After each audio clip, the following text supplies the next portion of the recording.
ሰላም ሰላም ቤተሰብ በሙሉ እንደምን ዋላችሁ፣ እንደምን አድራችሁ በያላችሁበት አካባቢ። የዛሬውን ዜና እንግዲህ ሰበር ዜና ብየዋለሁኝ።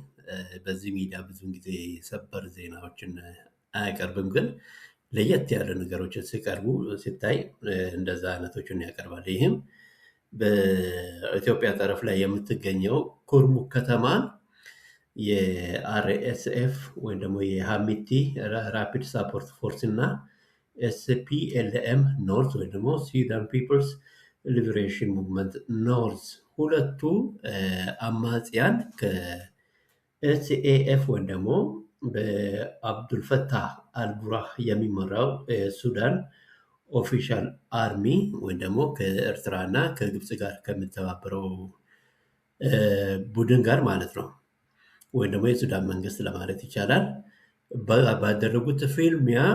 እንግዲህ ፊልሚያው ቀላል አልነበረም፣ ትልቅ ውጊያ ነበር። ኩርሙክ ላይ ከእሁድ ጀምሮ እስከ ትናንትና ኦልሞስት የሶስት ቀን ውጊያ ነው ማለት ነው። ከሶስት ቀን ውጊያ በኋላ እነኛ አማጽያኑ ኩርሙክን በቁጥጥር ስር አውለውታል ማለት ነው።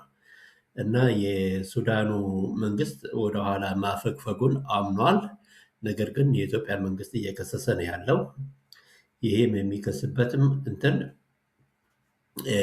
የኢትዮጵያ መንግስት ነው እነኛ አማጽያን በድሮን እያገዘ ያለው ማሰልጠኛ ጣቢያን እዛ ቤኒሻንጉል ውስጥ መንግ የሚባል ቦታ ላይ ከ10,000 በላይ ማሰልጠኛዎችን እያሰለጠነ ነው እያጠቃኝና በድሮን ደግሞ እያጠቃኝ ነው። በዛ ነው ከተማውን ለቀን የወጣ ነው እያለ ነው። እና የኢትዮጵያ መንግስት እየከሰሰ ነው ያለው።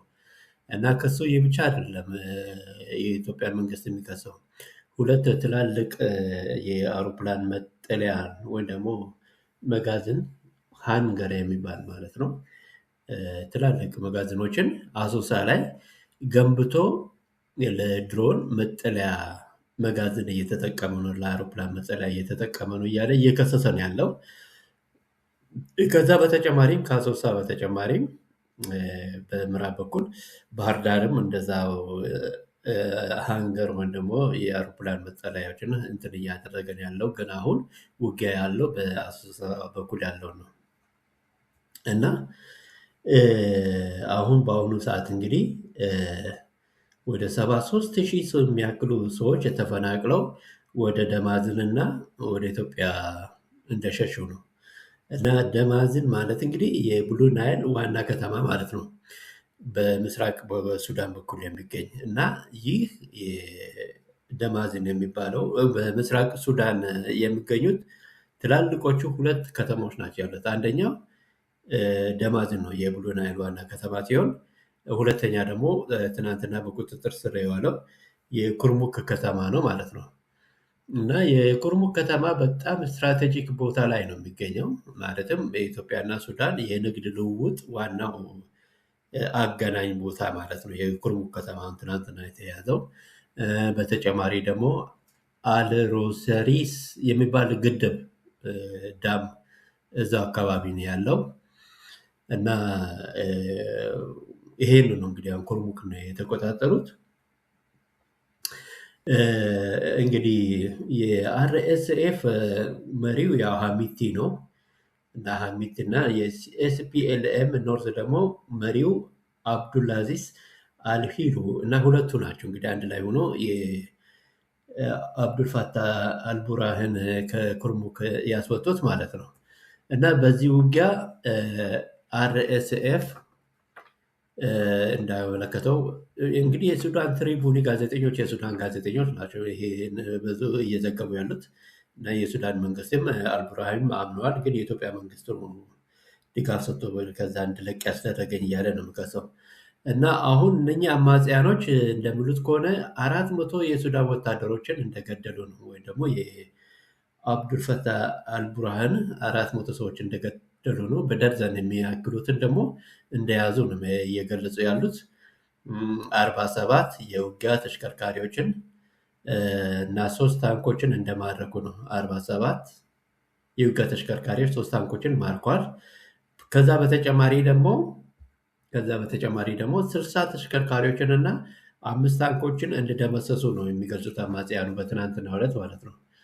እና ቀላል አይደለም። የ400 ሰው ህይወት ማለፍ እንግዲህ እግዚአብሔር ይማር ነው የምንለው። የሰውን ሞት አይመኝም። ይሄ ብቻ ከኢትዮጵያ ጠረፍ ላይ እንደዛ መራቃቸው ወደኋላ ማፈግፈጉ ለኢትዮጵያ አድቫንቴጁ ምንድን ነው? አማጽያን በዛ በኩል እንዳይገቡ አሁን በሩ ተዘጋባቸው ማለት ነው። ተዘግቶባቸዋል ማለት ነው። እንግዲህ ያ ነው አድቫንቴጁ። ግን ጦርነት ጥቅም የለውም። ሰላም ቢሆን ነው የሚመረጠው። አሁን ሌላው ይሄ የሱዳን መንግስት እየከሰሰ ያለው 10,000 የሚያክሉ እነኚህ አማጽያንን መንጌ ላይ እያሰለጠነ እንዳለ ነው የሚከሱት። መንጌ ማለት እንግዲህ ለሱዳን ቅርበት ቦታ ላይ ነው። በቤኒሻንጉል የምትገኝ ጠረፍ ላይ የምትገኝ ወረዳ ከተማ ናት። ለአባይ ግድብም ያው የቀረበች ናት። ኤኒዌይ ግን ሞር ወደ ሱዳን በጣም የቀረበች ናት። ለአሶሳም እንደዛ ቅርብ ናት። እና እዛ ላይ ነው እንግዲህ ሱዳን እየከሰሰች ያለችው። እና የዛሬው ዋናው ምንድነው ሰበር ዜናዬ ይህን ይመስላል ማለት ነው። እንግዲህ አሁን እንግዲህ ምን ከዚህ በኋላ አይዶን ነው ሻዕቢያም ይሁን ግብፅም ይሁን ይህ ሁሉ ክሳራ ደርሶባቸዋል ማለት ነው። ቀላል መኪናዎች አይደለም የተማረኩት። የተደመሰሱት 47 እንደተማረኩ ነው። 60 እንደተደመሰሱ ነው። እና ሉዝ ያደረገችውን ሱዳን 47 እና 60 ስንት ነው? 107 ተሽከርካሪ የውጋ ተሽከርካሪ መኪናዎችን ሉዝ አደረገች ማለት ነው።